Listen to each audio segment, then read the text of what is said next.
بسم اللہ الرحمن الرحیم۔ السلام علیکم ناظرین گرامی، حضرت نوح علیہ السلام دنیا میں چوتھے نبی اور کفار کی طرف بھیجے جانے والے پہلے رسول ہیں۔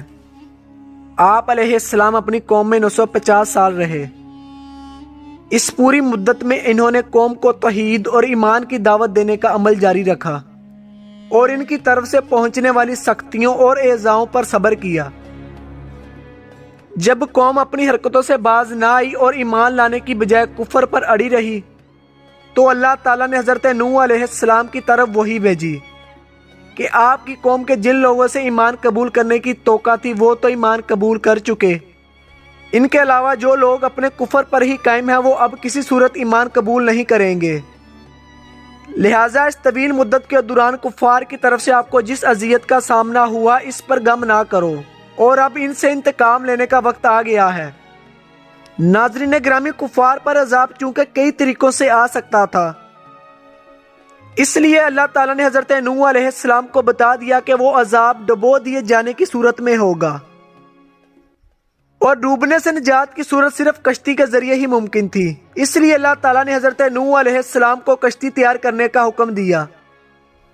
چنانچہ حضرت نوح علیہ السلام نے اللہ تعالیٰ کے حکم سے ساج کے درخت بوئے اور 20 سال میں یہ درخت تیار ہوئے۔ اس عرصے میں مطلقاً کوئی بچہ پیدا نہ ہوا۔ اس سے پہلے جو بچے پیدا ہو چکے تھے وہ بالغ ہو گئے، اور انہوں نے بھی حضرت نوح علیہ السلام کی دعوت قبول کرنے سے انکار کر دیا۔ پھر حضرت نوح علیہ السلام کشتی بنانے میں مشغول ہو گئے، اور جب ان کی قوم کے سرداروں میں سے کوئی ان کے پاس سے گزرتا تو ان کا مذاق اڑاتا اور کہتا کہ اے نوح علیہ السلام کیا کر رہے ہو؟ آپ علیہ السلام فرماتے ایسا مکان بنا رہا ہوں جو پانی پر چلے۔ یہ سن کر وہ ہنستے کیونکہ آپ کشتی جنگل میں بنا رہے تھے جہاں دور دور تک پانی کا نام و نشان نہیں تھا۔ چنانچہ حضرت نوح علیہ السلام نے ان سے فرمایا کسی وقت ہم بھی تمہیں ہلاک ہوتا دیکھ کر تم پر ایسے ہی ہنسیں گے جیسے تم کشتی دیکھ کر ہنس رہے ہو۔ تمہیں جلد ہی رسوا کن اور دائمی عذاب کا پتہ چل جائے گا۔ ناظرین گرامی، یہ کشتی 2 سال میں تیار ہوئی۔ اس کی لمبائی 300 گز، چوڑائی 50 گز اور اونچائی 30 گز تھی۔ اس کشتی میں 3 درجے بنائے گئے تھے۔ نیچے والے درجے میں جنگلی جانور، درندے اور حشرات الارض تھے، اور درمیانی درجے میں چوپائے وغیرہ، اور اوپر والے درجے میں خود حضرت نوح علیہ السلام، آپ کے ساتھی اور حضرت آدم علیہ السلام کا جسد مبارک جو عورتوں اور مردوں کے درمیان حائل تھا، اور کھانے وغیرہ کا سامان تھا۔ پرندے بھی اوپر والے درجے میں ہی تھے۔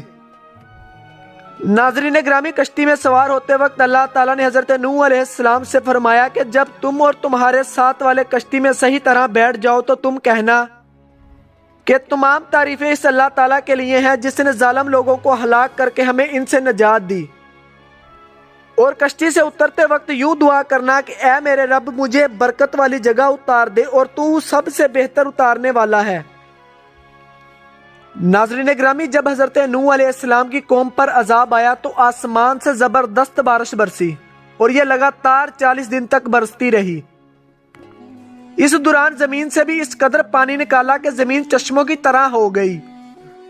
پانی پہاڑوں سے اونچا ہو گیا، یہاں تک کہ ہر چیز اس میں ڈوب گئی، اور ہوا اس شدت سے چل رہی تھی کہ اس وجہ سے پہاڑ کی مانند اونچی لہریں بلند ہو رہی تھی، اور انہی لہروں کے درمیان حضرت نوح علیہ السلام کی کشتی رواں دواں تھی، اور اس طرح آپ کی قوم اللہ تعالیٰ کے عذاب کا شکار ہوئی۔ ناظرین گرامی، آج کا واقعہ آپ کو کیسا لگا کمنٹ سیکشن میں ضرور بتائیے گا۔ اجازت دیجیے، اللہ حافظ۔